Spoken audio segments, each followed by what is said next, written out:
Today on the podcast, film historian Foster Hirsch, author of such titles as Otto Preminger, The Man Who Would Be King, Kurt Weill on Stage from Berlin to Broadway, Detours and Lost Highways, A Map of Neo-Noir, The Hollywood Epic, and The Dark Side of the Screen, Film Noir. He has a fascinating new book out called Hollywood and the Movies of the 50s, The Collapse of the Studio System, The Thrill of Cinerama, and the Invasion of the Ultimate Body Snatcher, Television.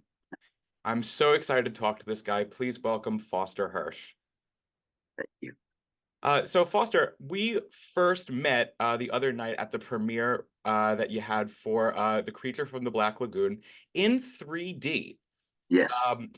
Now, I'm a pretty big film buff, and I didn't even know that that's how that movie was originally released.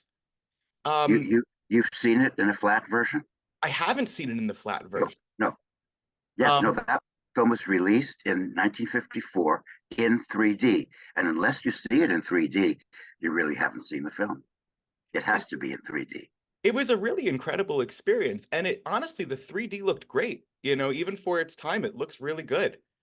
Well, Um, the 3D was great in the 50s. You saw an anaglyphic 3D that's different from a Polaroid 3D.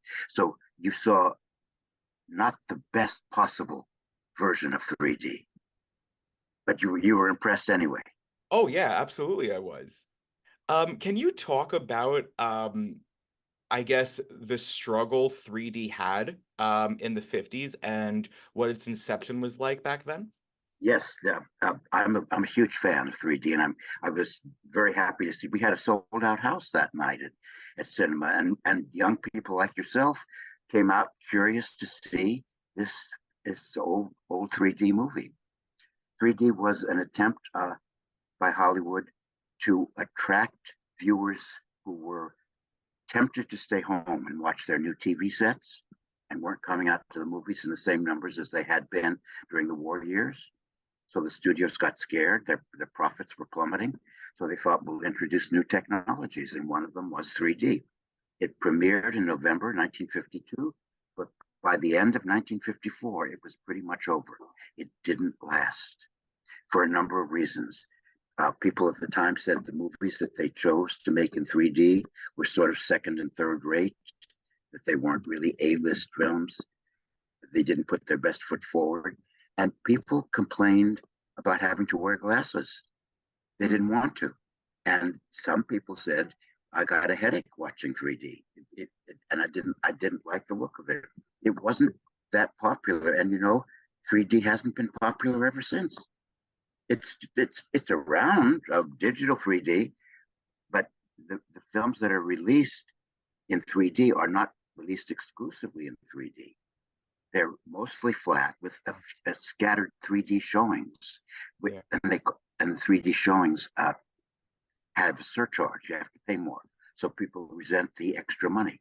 3D has never really been popular. Every time it's introduced, it kind of fizzles out.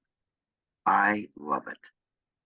I think when it's well used as it was, and Creature, could you see how well used the 3D was? Yes. How effective, and you felt like you Especially were with the in the hand, water. especially with The the hand, hand. the hand, and swimming. You Yeah. felt that the bubbles were coming off the screen, and we were all underwater in those scenes. Yeah. Really effective, and the film wouldn't have the same visual appeal had it been seen in a 2D version.